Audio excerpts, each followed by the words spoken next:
The judge looked down at the HOA lawyer and paused for what felt like forever before finally speaking. "Counsel, I've reviewed the covenants," he said. "Your clients have no case. None." The courtroom went dead silent, and then the judge laughed.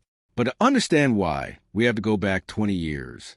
In 2003, my wife and I bought our home. Nothing fancy.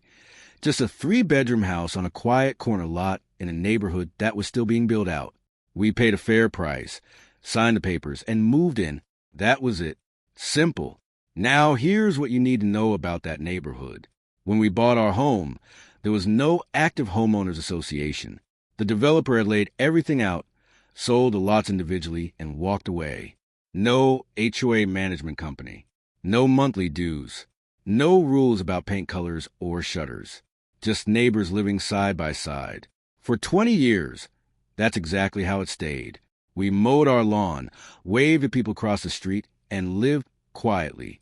The neighborhood slowly grew around us. New families moved in. A few homes were sold and resold. And somewhere along the way, behind the scenes, an HOA started forming among newer residents. A board was elected. Rules were written. Dues were set. But we weren't part of any of it. We weren't invited to meetings. No one knocked on our door. Nothing ever showed up in our mailbox. Life just kept going the way it always had. Peacefully, quietly, the way we preferred it. Our mortgage was fully paid off. We owned our home outright. And for 2 decades, not a single person from any HOA ever contacted us. We didn't even think we were part of one. Or so we believed. Then one Tuesday morning in March, I walked out the mailbox and found a thick envelope waiting for me. Official looking. The kind that makes your stomach tighten before you even open it. Inside was a letter from something called the Maplewood Estates Homeowners Association. It said I was a mandatory member of the HOA as a resident of the neighborhood. It claimed I owed 2 years of back dues. It warned that failure to pay could lead to legal and financial action against my property. At the bottom, in bold, was the amount, $4,200. I read it once, then again, then a third time. And I actually laughed because I assumed it had to be a mistake. Wrong address, wrong homeowner, something clerical. I had never signed anything, never agreed to rules, never attended a meeting, never paid a single dollar. So I called the number on the letter. I stayed calm, polite. I explained that there must be a mix-up, that my deed showed no HOA obligation, and that I had never joined any association. The woman on the other end listened, then said something I'll never forget. "Sir, membership is automatic. If you live in the neighborhood, you are part of the HOA, whether you sign anything or not." I hung up, and right then, I knew this wasn't going to be simple. I didn't pay. Maybe not the smartest decision. But I truly believe this was an error that would get corrected once someone reviewed the records. They didn't correct anything. 60 days later, a second letter arrived. This one said a lien had been placed on my property for unpaid dues, late fees, and administrative costs. The total had jumped to $6,800. A lien on my home, the house my wife and I had spent 20 years paying off. The house we owned free and clear. And I needed to understand exactly what that meant. A lien can block a sale. It can interfere with refinancing. It can show up in every title search. And in some states, an HOA can even push toward foreclosure over unpaid dues. My wife was in tears. I was furious. But in that quiet way where you stop raising your voice because you realize how serious things have become, we hadn't broken any rules. We hadn't ignored any agreement, because there was no agreement to begin with. And yet, there was a legal claim sitting on our property like a shadow we couldn't shake. The next morning, I called a real estate attorney and told him everything. The letters, the lien, the 20 years of silence. He listened without interrupting. Then he said, "Send me your original deed and every recorded covenant for that subdivision. All of it. I want to see something." And then the HOA sent a cease and desist letter threatening court action. That's when they made their biggest mistake. 2 days later, my attorney called me back. I could hear in his voice that calm, measured tone lawyers use when they found something serious and are choosing their words carefully. He broke it down for me in simple terms. When a housing development is created, The developer usually files something called a Declaration of Covenants, Conditions, and Restrictions, CC and RS. This is a legal document that ties homeowners to an HOA's rules, fees, and obligations. But for it to actually be enforceable against a homeowner, it has to be properly recorded with the county. And more importantly, it typically must be referenced in or attached to the deed at the time the property is purchased. Our deed had none of that. Not a single mention of an HOA. No covenant. No restriction. Nothing. And then came the detail that changed everything.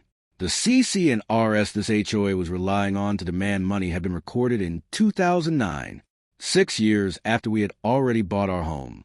That meant the foundation of their entire claim was legally backward.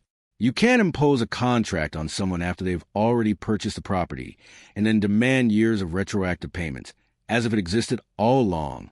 The law doesn't work like that, and their own paperwork proved it. Every date, every filing stamp, every record they submitted worked against them. My attorney drafted a formal response to the HOA's legal team. He laid everything out clearly: the deed date, the CC&R filing date, and the complete absence of any binding covenant at the time of purchase. He didn't just dispute their claim. He invited them, formally and professionally, to withdraw the lien and end the matter. They refused. Instead, they doubled down and said they were ready to take it to court. What they didn't realize was that their own documents were already a losing argument waiting to happen in front of a judge. The hearing was scheduled for a Thursday. My wife and I sat quietly behind our attorney. Across the aisle, 2 HOA board members were seated next to their lawyer, a sharply dressed man who carried himself like someone used to winning these kinds of cases. The judge entered, reviewed the file, and almost immediately turned to the HOA's attorney. "Counsel," he asked, "can you show me where in the original deed your defendant agreed to be bound by your covenants?" The lawyer began to respond. He spoke about community standards, shared amenities, implied obligations in planned developments, and the expectations of living in an HOA-managed neighborhood. He sounded confident, prepared, comfortable.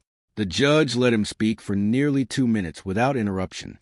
Then he picked up the CC&R document, the HOA's own filing, looked at the date on it, then looked back at our deed. He set the papers down slowly. "You recorded these covenants 6 years after this family purchased their home," he said. "You are asking this court to enforce obligations that did not exist at the time of purchase. That is not legally possible. No court can do that." He paused, then looked directly at the HOA's attorney. "Counsel, I've reviewed the covenants.